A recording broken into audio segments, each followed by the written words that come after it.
episode of Streets to Success podcast with Frank, Jalil, and we got special guest Chris Wood in the building. Yes, sir. From Pain with a Purpose podcast.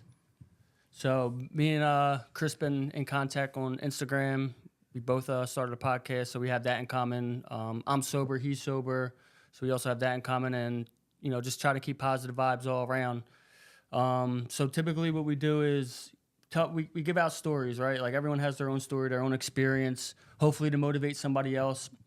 People think streets of success that you have to be from the streets or you had to been in jail, but everyone has a story that could potentially save somebody. A lot of times, you're best equipped to help somebody else overcome what you overcame. Absolutely. So just tell a little bit about yourself, like, from early childhood as far back as you can remember until like your teen years. How did that look for you? I don't know. We were talking a little bit before we hit live or whatever we're recording.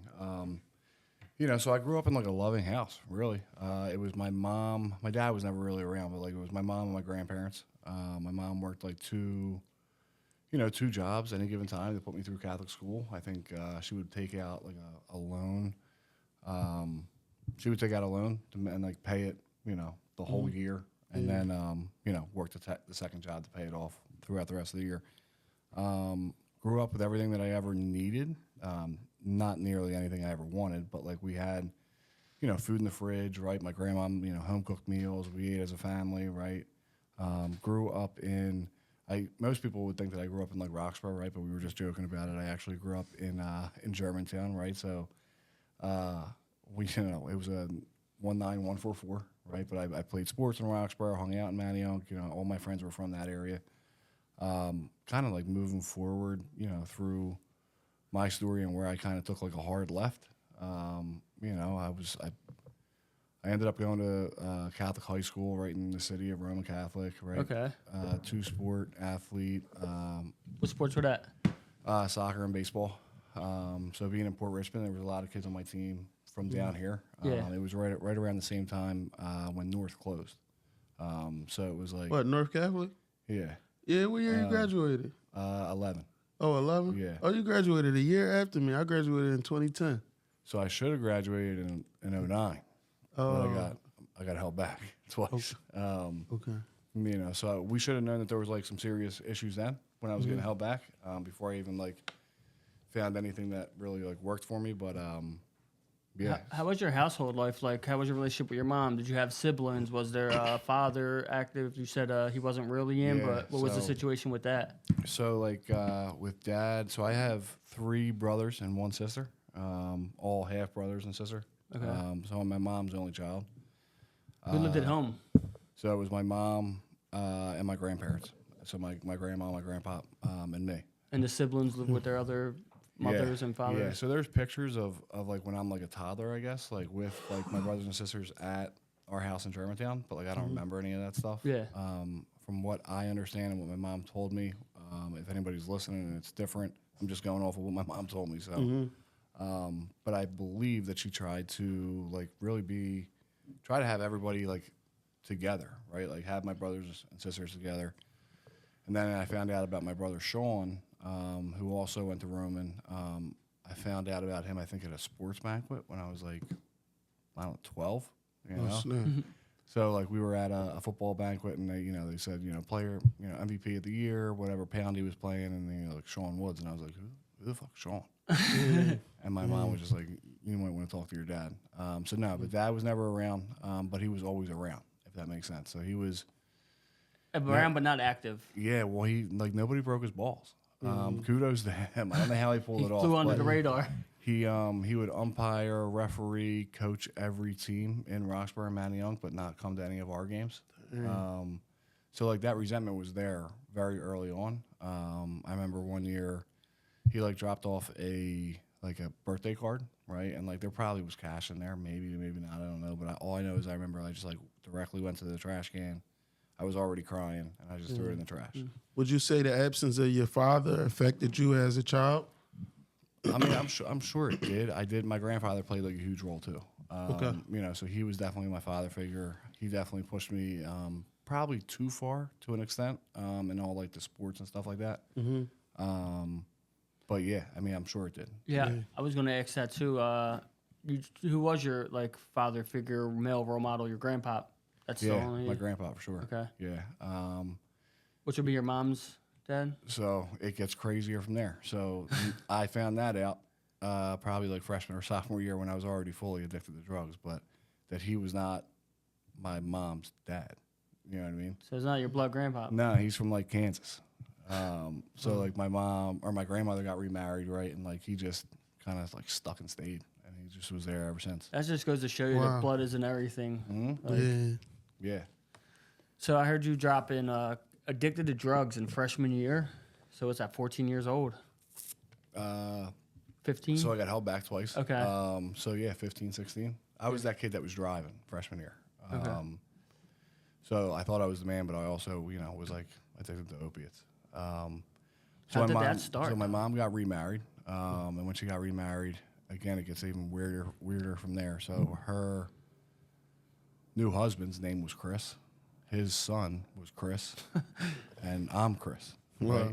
So at any given time, my stepbrother or brother-in-law, Chris, was a few years older than me, but like he would spend, some nights over if he was hanging out in the area or whatever. So when I was like in my younger years of high school, like freshman, sophomore year, he was already in college. So like if he was, and he went to Arcadia. So if he was like at Arcadia, it's not far from Germantown, he would just stay over if he, was too drunk. What was to he, drive 2 or years whatever. older than you? Probably like 3, 4. Okay. Yeah. And did you get along? You and him? We did. Like we kind of hit it off from the jump. Okay. But he was kind of everything that I wasn't, right? So like I never excelled in school. I was never like a bookworm or any of that stuff. He was very much like on full academic scholarship. Was in college for like scientific illustration, and the only reason I know that scientific illustration is even like what it is because I asked him. But it's like, remember in high school or in grade school, like all the pictures in the textbooks. He was in school to like create stuff like that. So if it has like a description of something or it has like a little brief picture of it, Yeah. stuff like that. Yeah. So like he was the one that was actually like drawing that stuff. Oh, wow. But yeah, no, we were, so fast forward, like after they met, got married, he was there one day, we were watching a movie in the living room. And essentially he shot me a text and he was like, hey, do you want to take a perk 5? And Out of nowhere. Out of nowhere. But like, we also had like, might have like smoked a couple cigs together. Like we were like definitely close, and he knew that I So looked you up to didn't even him. smoke weed first? You just jumped right to pills? I didn't smoke weed up until like junior year or like senior year of high school. Oh, okay. Yeah. I started with weed before I did pills, but Yeah. Well, most people do. Yeah. But I was so distorted that, whether it was him that put me on or somebody else, Yeah. right? Like somebody, I would have found it regardless. so it was a perk 5. Yeah. How did that make you feel your first time taking one? So it was, he told me to chew it, right? Kudos to him. He said chew it up because we weren't going to snort it. Right. So he had the right idea, but yeah, 45 minutes later, I was throwing up in the bathroom. That's what I was gonna say because you're so young. Yeah, but as I was throwing up, like the normal thought should have been like, I'm never touching this shit again. Like, what the fuck am I doing? Like, I'm gonna die. My thought was like, I just found it. You know what I mean? Like, I found what I had been missing my entire life. Wow. And Even it's feeling not- sick like that? Or did you like Yeah. throw up and then you got back to like No, being like, high? as soon as I picked my head up and I was done being like thrown Nauseous, up, I you were was high. like, this is it right here. And it wasn't like the next day I started doing dope. Yeah. But like we absolutely as a team pretty much like chased it. Found out As a that team, like who was you like? me and my stepbrother early on. So we found out that his dad was prescribed them, right? Then he started to get prescribed perk, the bananas, right? Perk 10s. Yeah. And then I found that my mom had Xanax, right? Like, there's like a bunch of different stuff that, like, we just. And you were stealing them? Yeah. Yeah. And your parents didn't know? Like, how'd that go? So my mom, like, would take them, believe it or not, as prescribed, right? So she would have, like, the peaches, which I think were, like, the .25s. Yeah. And she would have, like, 300 of them. You know what I mean? Wow. 'Cause she would just, like, pick these things up and, like, until I found out about it. So, I would literally go into school and I would dump like 40 into my hands. And I don't even know how many I was taking at a time. I'm not saying that I was taking 40 .25s, Yeah. but she had that many. With where- you were mixing them and the perks together? if perks were readily available, yeah. So like even in the high schools back then, like they were everywhere. So if somebody had them, like I was getting them, or if I had a couple of hours because I didn't have a job, right, I would buy one there or get fronted one down there. But I always had Xanax on me. You would probably barter your Xanaxes for perks. I didn't even know what I had at the time. Like that's how young I was. Like I didn't even know that I was taking Xanax. I just knew that like sometimes I'd pass out and wake up a period later, or sometimes I wouldn't pass out and like I'd just be feeling great all day. And you did this while playing sports? You were still... Yeah. So You was playing football? soccer and baseball. I was about to say you probably was running people over, not feeling shit.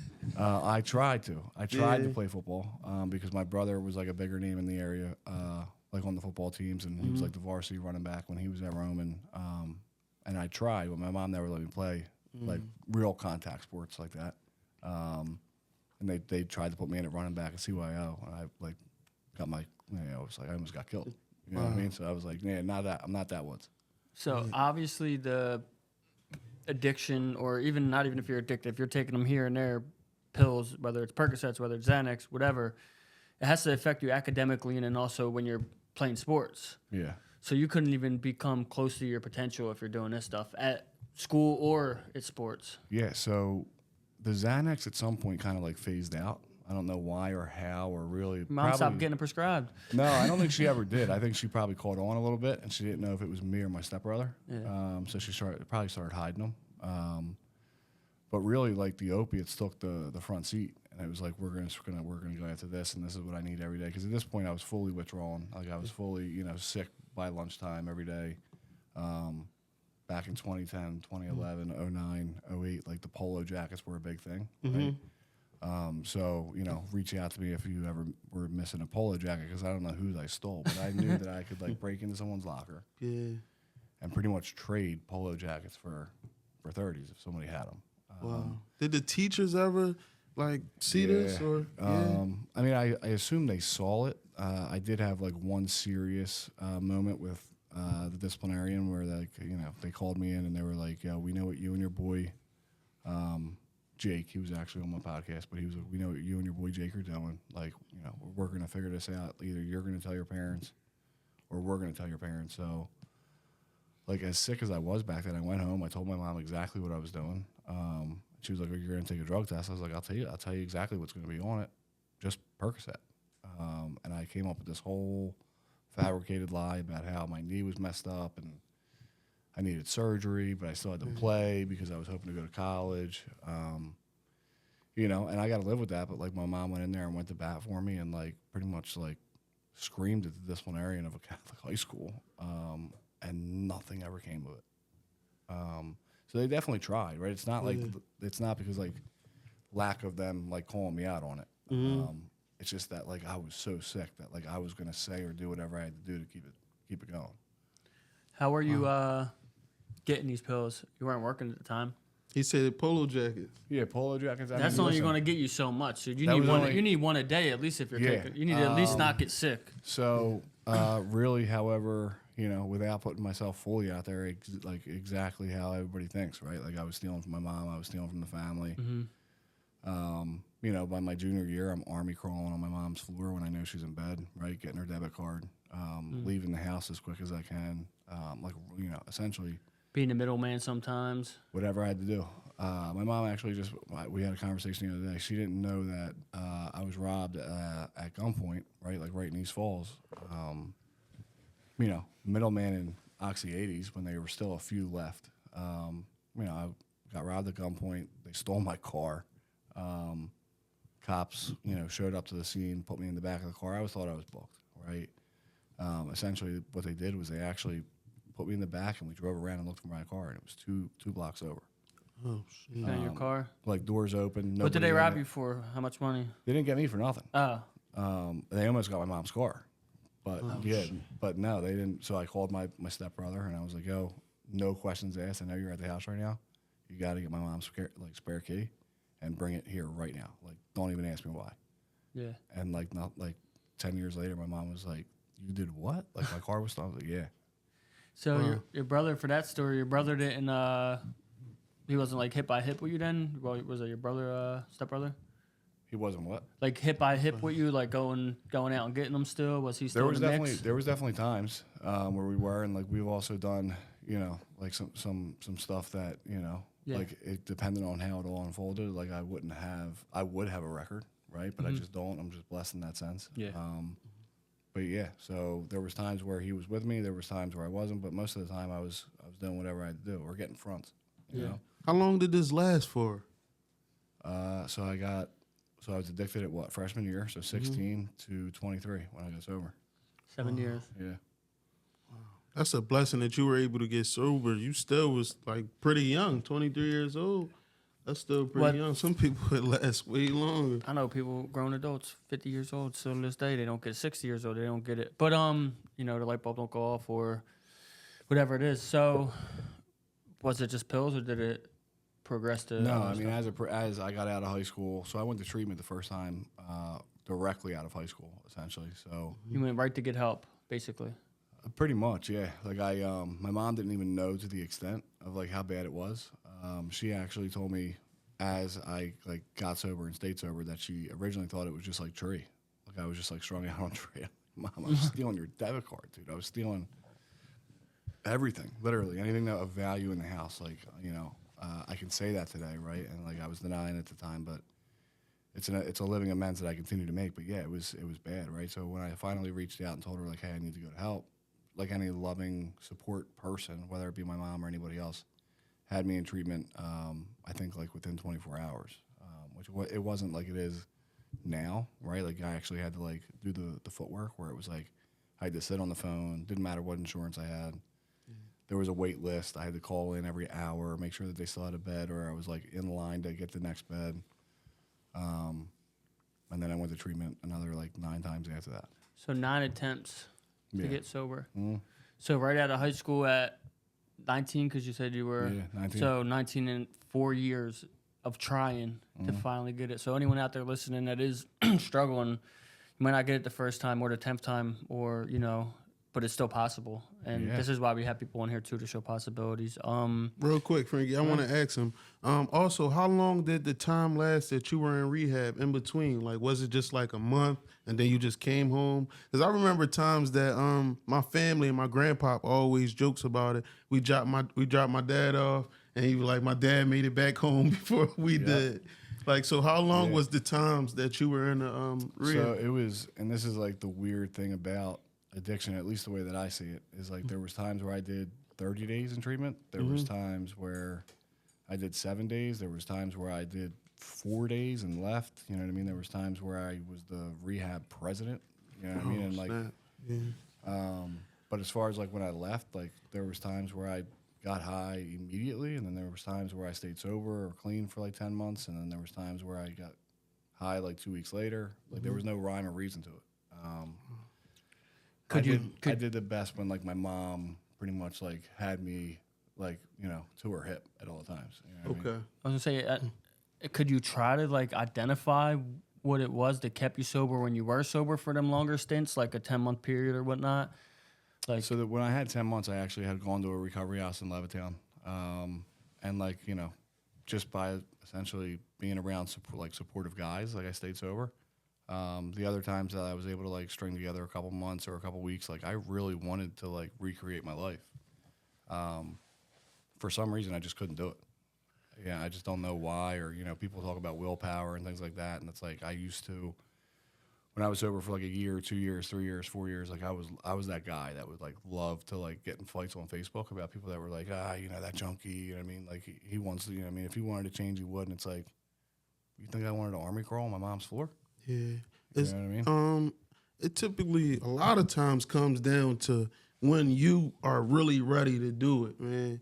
Like, for instance, like Frankie wasn't ready to stop washing drawers upstate until he was ready to stop washing drawers. once you know what I'm saying? once my commissary got piled up, I was cool. I didn't have to wash no more underwear. But Yeah, essentially, you're right. Yeah. But like I didn't know. Like the last time I went to treatment, I went for 7 days because that's all that insurance will cover me for. I went back to like a top bunks in Bucks County, and that was 10 years ago. So it was like I was really going back in just for another oil change. Yeah. And when I got out, I got around the same guys, and they were like, "Yo, you know what I mean? Like, what are you gonna do?" Yeah. You know? So you were in there for a shorter period of time, but that was the last time you were in there. Yeah. What do you think did it that time? Like, what do you think? I mean, it was really like people holding me accountable and like going through the 12 steps and like going to AA and a mixture of different things. Like, so I also used to work for the city of Philadelphia. I used to tell everybody like early, like when I first got to Bucks County, I literally was so sick that I was telling people I was a sanitation engineer.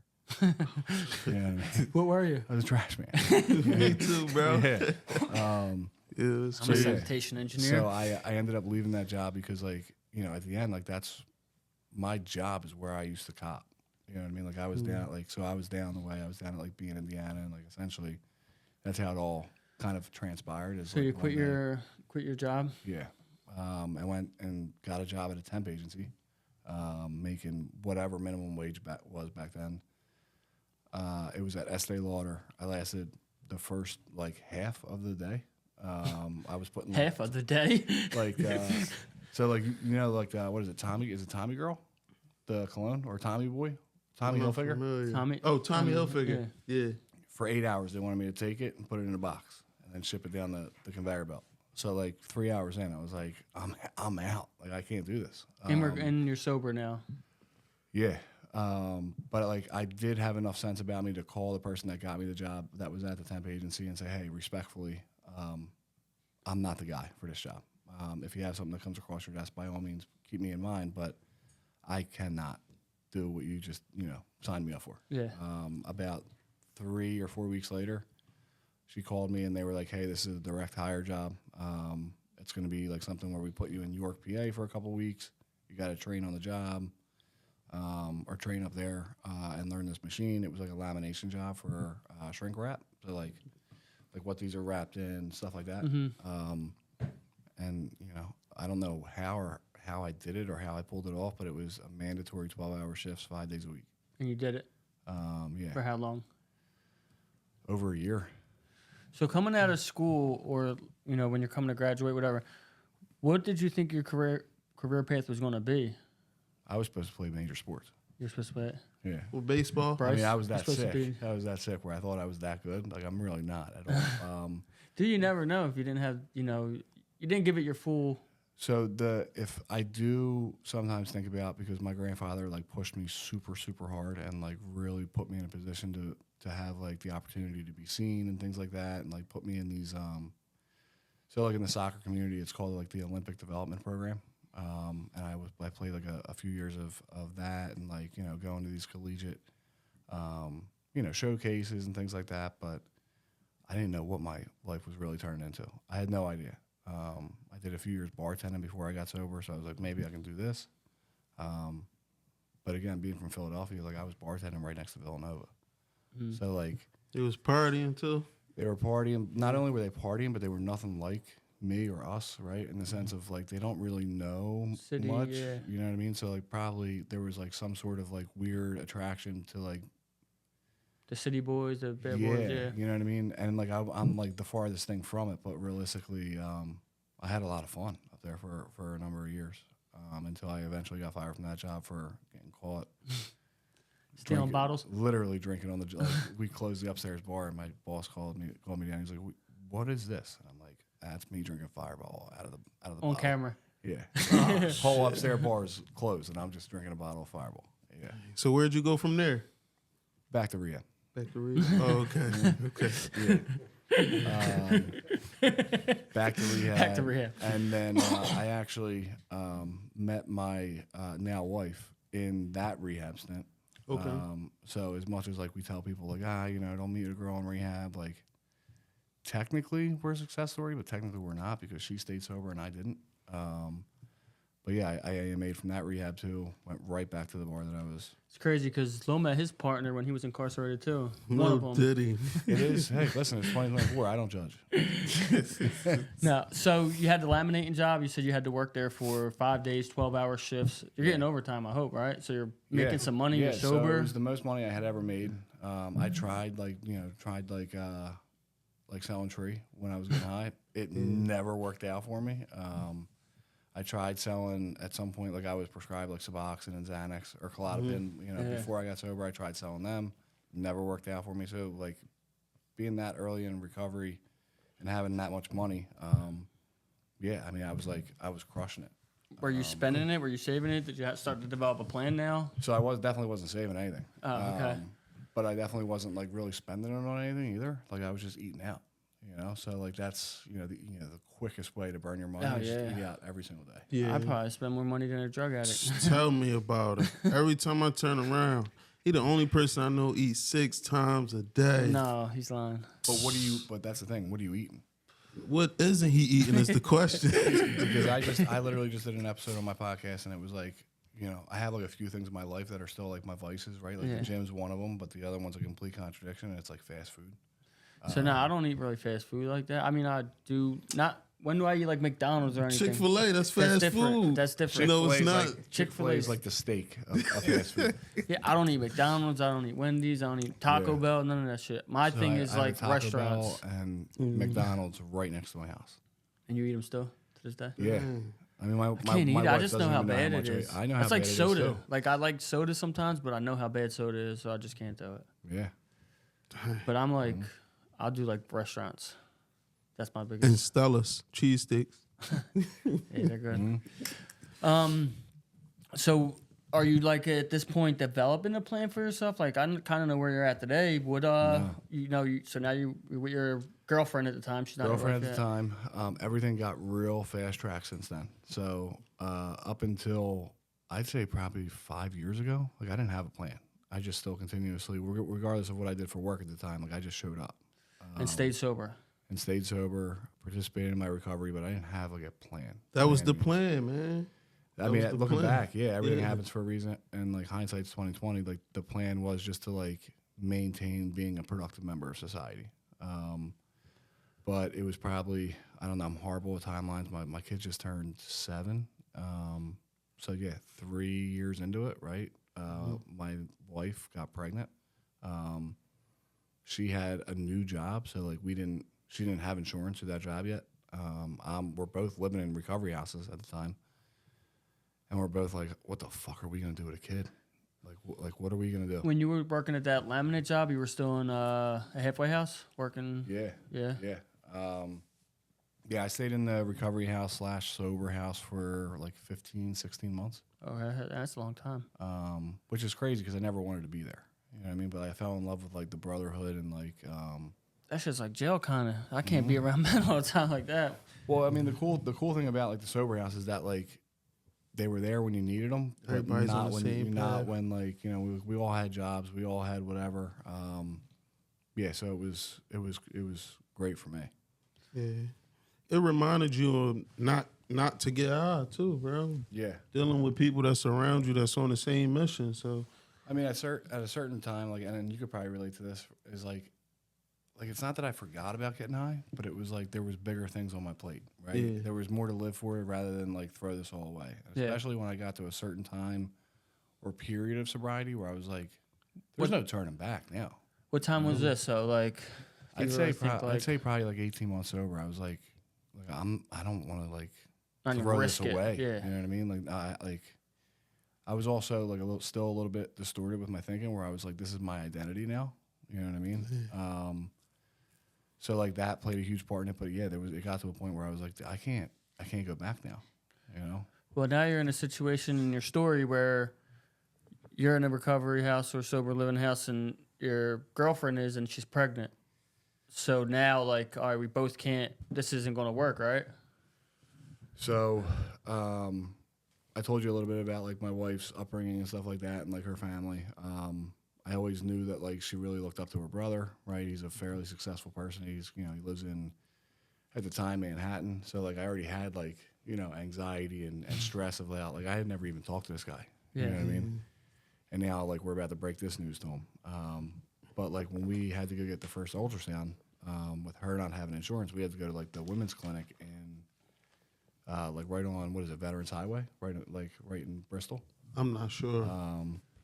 But yeah, so we got the ultrasound, and the tech was like, "Congrats," she keeps doing it, and then she goes, "I think there's 2 in here." Oh shoot. And she immediately like starts crying, and I start laughing because I don't know how to handle this shit. And I'm like, you need to get your supervisor right now. And that's when we found out we were having identical twin girls. Wow. Yeah. Congrats, man. Even though it was like further back, but I mean, they're congrats. 7 now, so like, you know, it doesn't feel like such a congratulations. I love them to death, but they're a lot. At the same time, 2 babies. At the Trust same me, I time. know. Not like a year apart. You got a break. Yeah, well, both of us. I mean, I think we didn't have saving accounts. We didn't have none of that. You know, so like when that news came, it was like what are we gonna do? So how did it go? Did you still work at the same place? Did you Still work at the same place. I met her dad shortly after. You know, we had lunch like one day during the week. You know, and then we made the announcement. Whatever. My family was ecstatic, right? Because they never. I'm sure my mom didn't really think that at the time that I was going to amount to anything at all. So the fact that like I was going to bless her with like 2 grandchildren was huge for her. Her family, I would assume, just because I know them much better now, not as happy. You know, but if I'm speaking out of term, I'm sorry. But like regardless, yeah, we kind of moved forward and we came up with a game plan. And the best game plan we could land on at the time was to move back with my mom and my grandparents. Okay. To like one of those old Victorian houses in Germantown, 3rd floor, no heat. I think I had like an extra $500. I said, I hit up one of my buddies and I was like, yo, I need you to paint the entire upstairs. I don't care if you like slap the paint on there, please just paint it. Cause like it's the house had been smoked in for 40 years, you know?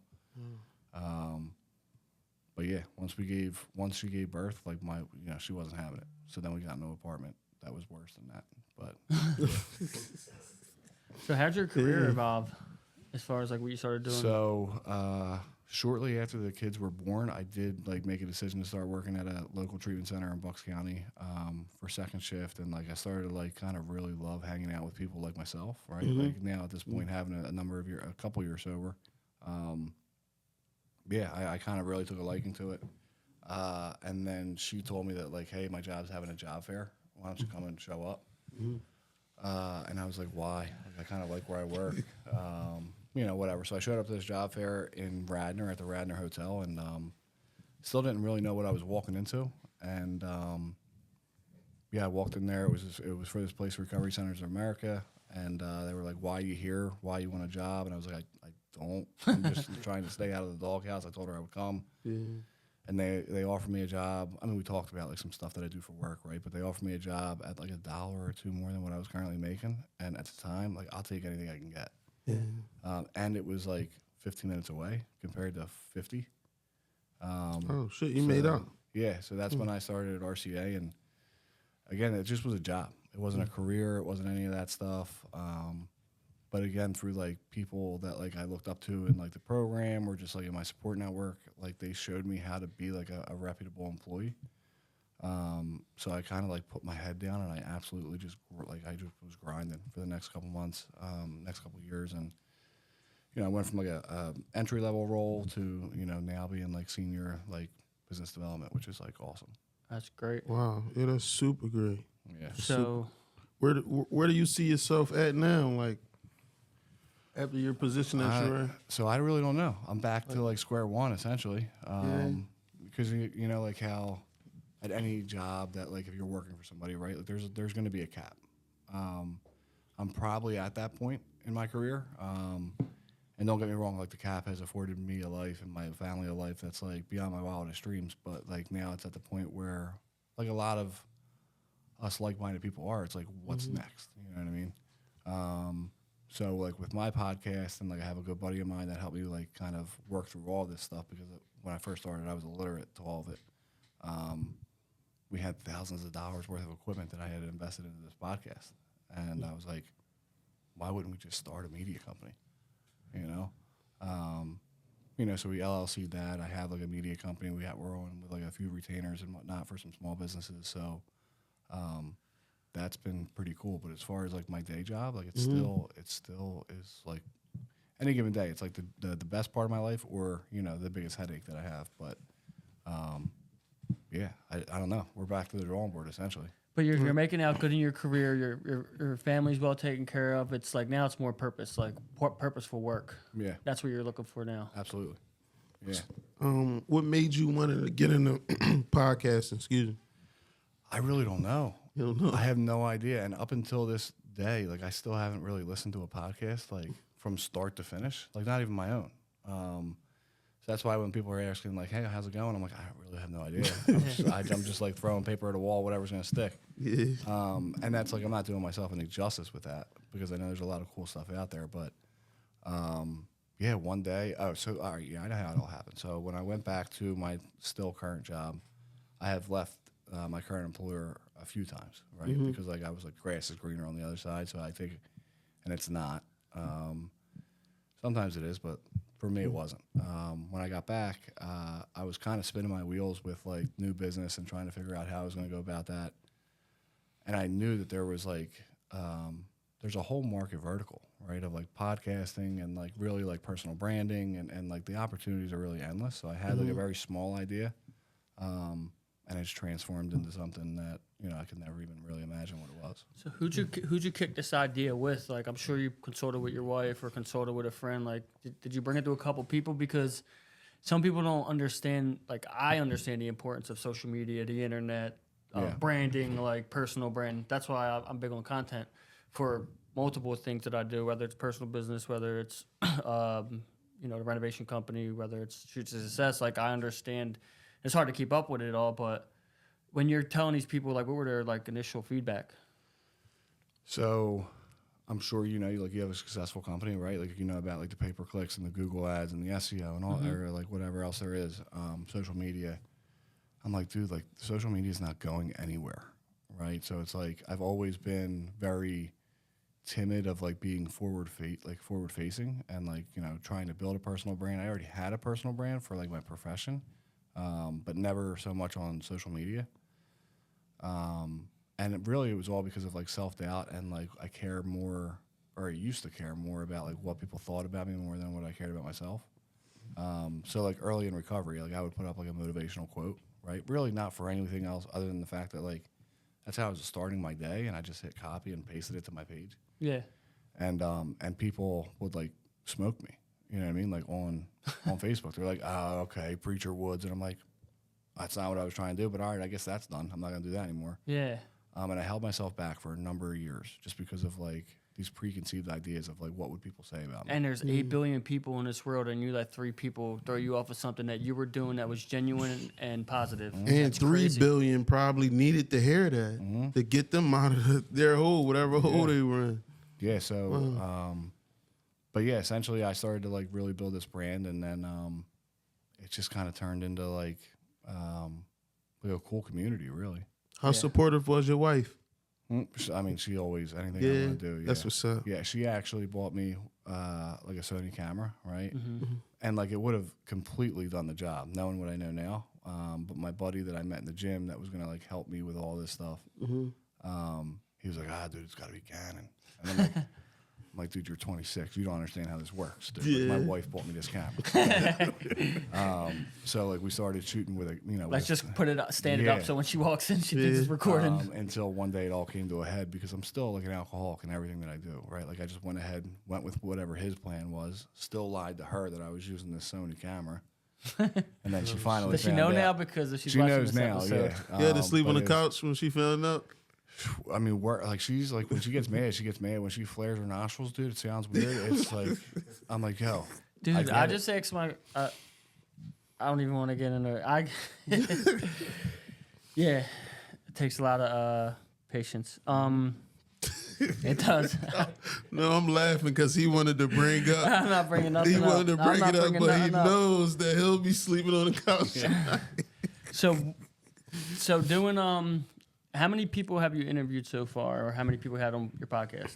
About. I mean, we're in the second season, so number 4 is going to drop like 20. So I've interviewed 26, so we're at 24. Okay. Yeah. What's one of the craziest stories you heard so far? Like, one that came on that like really like you can't forget. The prostitution side, like that stuff, and like hearing their perspective and like how they were, you know, like distorted and with whatever thinking they were at the time, right? And like and really hearing like what that's like, you know, because like I've made jokes in the past, right? Like to, people in AA too, right? Like, like the term like lot lizard and like stuff like that. Like I thought it was funny, you know what I mean? But like hearing some of that is like, holy shit, you know what I mean? Like, thank God I'm not a female. Yeah, and it's like, it's so easy probably to get money when you're a girl and you're in addiction. Like, it's probably the easiest thing. Like, the first thing a guy probably thinks that they don't got no money, I'm going to go strong arm it or steal or something. All they have to do is offer. Yeah. Like, it's crazy. Yeah. That, and then actually a younger kid that I interviewed that like grew up, very much on the main line, very much well off, like had everything that he ever, if they created something that he wanted, like he had it immediately type stuff. And he like ended up writing like a few checks, and like his parents pressed charges, you know what I mean? And he was, he went away. So that's like pretty crazy too, because I was like, nah, if a family, like they wouldn't press charges, like they did. They saved his life. And then they followed through with the charges too? Yeah. Yeah, he went away. Yeah, he went away. Yeah, I know he like went away, but he did time. So I don't think anything like serious, you know what I Yeah. mean? Because I think after like, 14 or however many days, like they bailed him out. But yeah, I'm sure since then they might have taken care of him, and like it doesn't come up on paper anymore. But yeah, at the time, like he was like, what has my life become? Wow. So, go ahead. Where do you see your pod at in the next 5 years? That's tough, right? Because I think they say the majority of podcasts don't last long. I think that we're both past that mark, right? Where they say like, most podcasts don't last, 6 episodes or something like that? Yeah. Hopefully within 5 years, like I would love to be doing it full time. Yeah. I just don't know, you know what I mean? Like that side of marketing and like, asking for business is new to me, right? 'Cause I'm usually trying to sell a service. I'm not trying to sell like a platform. Yeah. But yeah, really just like trying to continue to put a message out that it's like, dude, listen, all the pain's the same. Doesn't matter if you're from Germantown or if you're from Malvern, right? Like it's, yeah. Yeah, and the thing is, it's such a saturated market right now with the podcast. Like, everyone's doing it. And it's, like, hurting the smaller guys like us, because when you got a big name that's dropping a podcast that already has a following, that, like, they already have 1 million people following them, and then they start a podcast. So, like, you are all fighting for attention. Yep. And the people that already have the audience are, going to...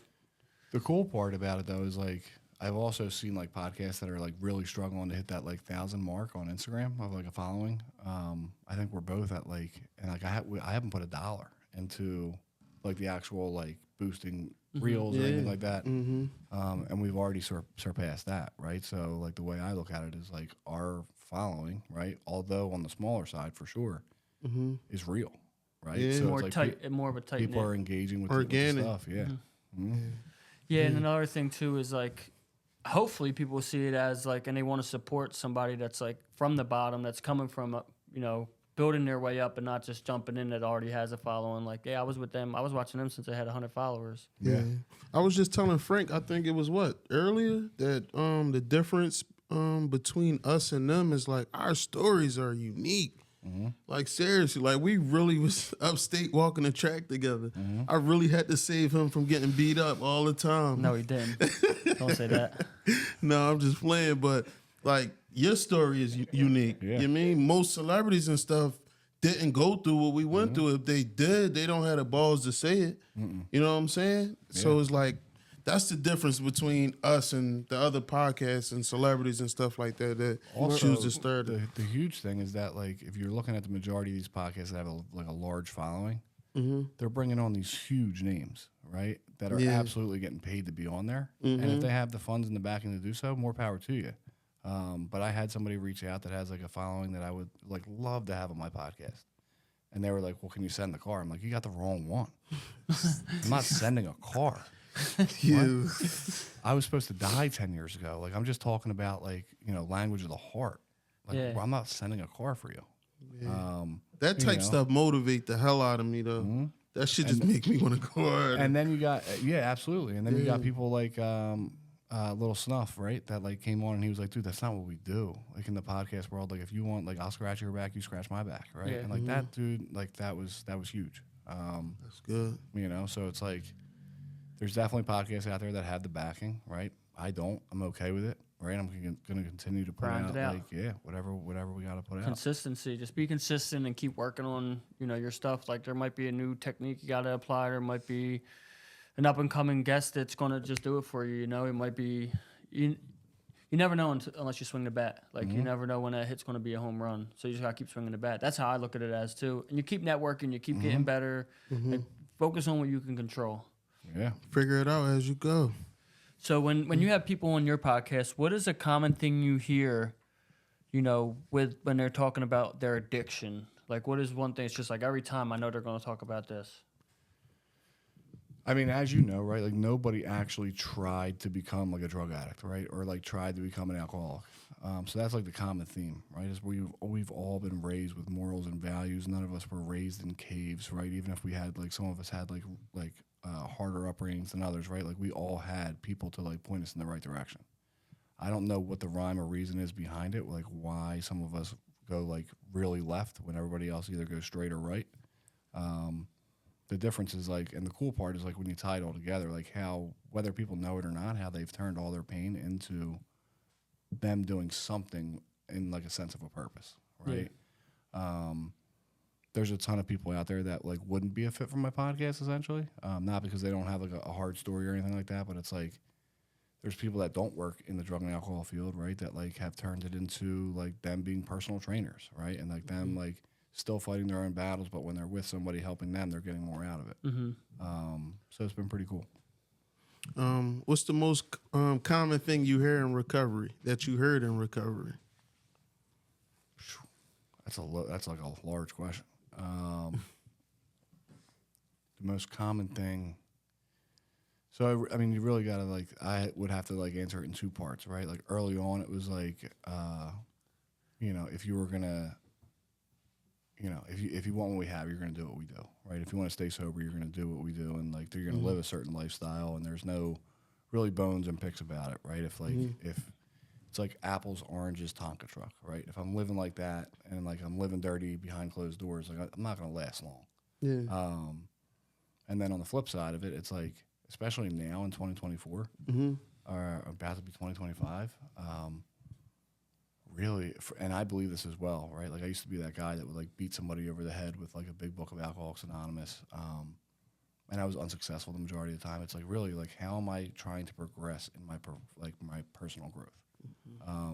How am I trying to like still be okay when I'm by myself? Really, like self-care looks different for every single person. So, yeah, I think the most common thing is like someone consistently doing something for themselves that's obviously going to be beneficial to them. So are you a sponsor to anybody? So right now, Yeah. no. Well, your platform's a sponsor. So Well, I mean, I appreciate it, yeah, but like, and that's one thing that I'm lacking on, right? So like, I should be sponsoring other guys, and like a lot of old timers, a lot of people that are still really integrated with like Alcoholics Anonymous would say that like this is going to be an excuse what comes out of my mouth next, right? But like, I work a full-time job that requires me to have my phone next to me 24/7. I have a side hustle that's LLC, like a real business, that like I'm doing that when I'm not at my full-time job. I'm also like constantly trying to network and market myself on social media and line up the next couple speakers that I have, which isn't as easy as like, hey, want to be on my podcast? If not, I'm shooting a podcast. If not, I'm editing the podcast. And you have kids and I have a wife? kid, I have kids, wife, yeah. The holidays are coming up, so yeah, like, is it an excuse? Sure, right? But I also was told early on by those same people that were like, if you want what we have, you'll do what we do. That like, I go to AA, so I don't have to go to AA. But you're kind of doing it though. Like, it's the message you're putting out on the platform you have. It's kind of like helping other people too. It's like kind of the same exact thing as a sponsor. I know you're not one-to-one intimate with anyone like that, but it's still like you're delivering the message, like you're keeping it pushing to like one-on-one. That's great. You're helping one person, but you might be helping 10 people every time you drop an episode. Yeah, and listen, if that's the case, that's awesome. If I can help one person, that's great. My whole thing was like the reason or the mission behind Pain with a Purpose was like not only did we get sober and stay sober, that's cool, but like what else is out there, right? Like it's okay to be, just sober and going to your 9 to 5. There's nothing wrong with it. but I also didn't want to just be okay with mediocrity, right? So like, what else am I doing to like take it to the next level? I'm pretty sure you get a lot of feedback, right, from your guests. Is that a motivation for you too to keep going? No, absolutely. I think like every like, comment, even the hate stuff, right? Like, is motivation, right? I think somebody said the other day, and I think it might have been directed at Snuff, but like I don't think he saw it, or he probably even put two and two together. But it was like, look at this guy, you can't even look at the camera. It's just another guy that they're trying to make famous. It's like, do you see the platform that you're commenting on? Like that means nothing about like what we're actually trying to do. Right. But immediately, like the nut that I am, I'm like, I want to type something out. It's not even worth it. Keep the negativity away. No, it's crazy because I've seen a lot of people in recovery start businesses. Like I know a lot of business owners that I know, it's like they are chasing something else now. They're not chasing that drug, and it's probably it could be partially money, but like if you're a business owner and you get them, the lows are low, right? Just like when you're getting high or using, the lows are low. But when the highs are high in business, like you feel great, like you and you're doing something for a positive reason, for a change with. So like I can name like 20 business owners right now that are in recovery. And I guess like that's what happens like after you get so long sober, it's like you either probably go back to getting high or you find something that's purposeful. Find a new addiction. Yeah. A better addiction too. Absolutely. Right? I mean, I'm a firm believer of like, you know, that saying that they probably told us all growing up that we all probably just disregarded was like, show me your friends, I'll show you what you're about. I don't know about that because this friend isn't. Well, He's still friends with he's me, into so- some stuff, grand man. Behind closed doors. In the grand scheme, right? Like, yeah, I mean, however many years it's been since she's been out, right? Like, if 5 years. if somebody asked you that, they probably would have been like, you're both in there. Like, I mean, but now, right? It's you're still on that same type time. Yeah. So it still rings true, right? Where it's like you guys are both still trying to better yourself on a daily basis. Yeah. Like I don't have much time for people that, and people might think that a certain way about me, but I don't have much time for people that are about nothing. You know, so it's like it's not that like I don't want to hang out with you or stuff like that. It's just like I don't have time to. Just I hate empty hang out. conversations. Like I hate. You can only talk so much about like what sports or music or you know family life. Like you know that's all cool, but then what? Like a lot of my connections and relationships are like more purposeful and like you know we're going in the same direction somewhere. Whether it's me and him or me and the people I work with or me and like even family, like I don't even talk to that much family anymore because they're stagnant or they're worse than stagnant. They're going backwards and sucks, but you know, I'm growing. I want to grow.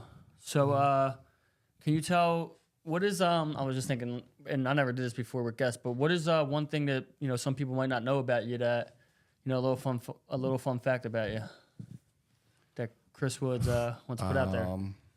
Fun fact about me. Well, I mean, I already threw myself out there that I was like old as shit in high school. Yeah. So they call me Billy Madison the whole nine. But like, it's weird how life comes full circle like that because, like I said, I was never a student like at all. Like I was that guy. I'm a great starter. Like I'll write my name perfect, all right, but I'll never be able to like do a test or study or any of that stuff. I was telling my wife the other day, I don't think I've ever like read a book from cover to cover. Which I definitely should be because I'm definitely selling myself short. But I say all that to say that they had like camera or like photography courses in high school, and again I cast judgment on everybody at least at that time where I was like, look, like come on, like what are you doing, right? And now like I actually love everything that I do with a camera, whether it be like photography or videography. The fact that like I'm on like a sideline for a high school football game is like mind blowing to me. So yeah. Yeah. So that's you're not good with a pen or writing or reading, but when it comes to like digital or physical stuff, hands-on, you're good at. Yeah. It's great. No, it was great having you on. Great episode. Yeah, this was great. How can people find you? What is some platforms that help you grow your platform and tune in? And are you looking for guests or? Always looking for guests. Okay. I'm pretty transparent, right? Like some people are a fit, some people aren't. That's okay too. If you're not, we can still talk. Yeah. You know what I mean? But yeah, I'm definitely trying to put out like a certain message. But yeah, on Instagram, Payne W Purpose at Payne W Purpose. My personals at C_Woods 1128. And then at New Lens Media, which is obviously the media company that not only we produce the podcast, but we also produce like some small business stuff as well. So it's been pretty cool. What about YouTube? Yeah, on TikTok too. Pain with a Purpose podcast on all platforms. On all platforms. So, Chris, thanks for coming on, man. We appreciate it. Thank you, man. Dropping a couple weeks. Thanks for having me. Couple weeks. Absolutely. Peace out.